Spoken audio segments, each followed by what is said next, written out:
বন্ধুরা, কুম্ভ মেলায় আপনারা সবাই হয়তো দেখে থাকবেন নাগা সাধুদের, যা হাজার হাজার সংখ্যায় নাগা সাধু হয়ে থাকে, কোনো বস্ত্র পরিধান ছাড়াই থাকে।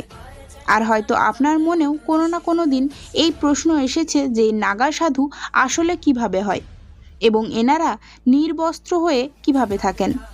কিন্তু আজ আমি আপনাদের নাগা সাধুর সম্বন্ধে এমন অনেক রহস্য যার কথা অনেক কম লোকই জানেন।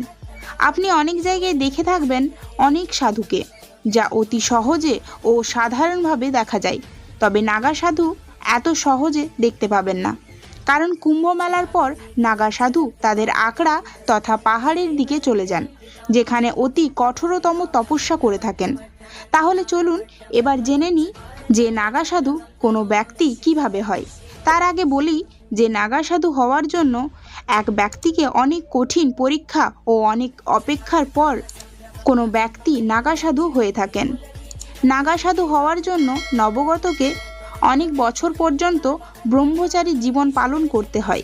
তারপর অন্য নাগা সাধু ওই ব্যক্তিকে মহাপুরুষের দরজা দেয়। ওনাকে রুদ্রাক্ষের মালা পরানো হয়ে থাকে, যা আপনি সবসময় নাগা সাধুদের গলায় দেখে থাকবেন।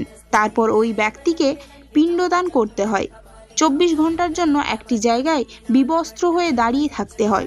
শুধুমাত্র কুম্ভ মেলার মধ্যে দিয়েই ওই ব্যক্তিকে ন্যাড়া করে গঙ্গাতে 108 বার ডুব দিতে হয়। তারপরই ওই ব্যক্তিকে নাগা সাধুর উপাধি দেওয়া হয়। তারপরই কামনা বাসনা থেকে মুক্ত হয় ওই ব্যক্তি, ভগবানের সাধনায় লীন হয়ে যায় ওই ব্যক্তি।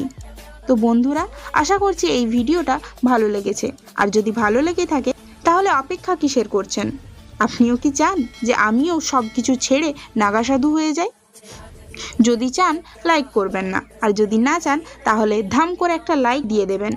তো আজ আসি, ততক্ষণ ভালো থাকবেন, সুস্থ থাকবেন, সাবধানে থাকবেন, আর জয়িতা দে দাস চ্যানেলে সদা সর্বদা জুড়ে থাকবেন। ধন্যবাদ।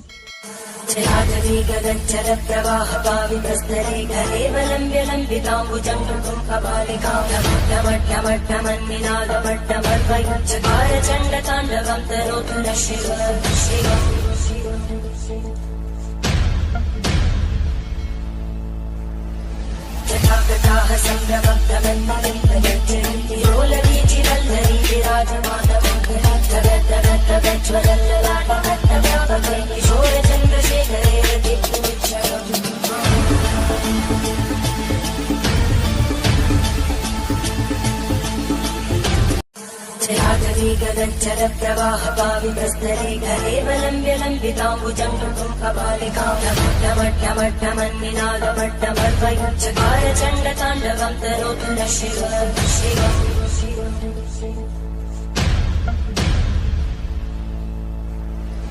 यथा गताः सम्भ्रमब्धमन्मलिं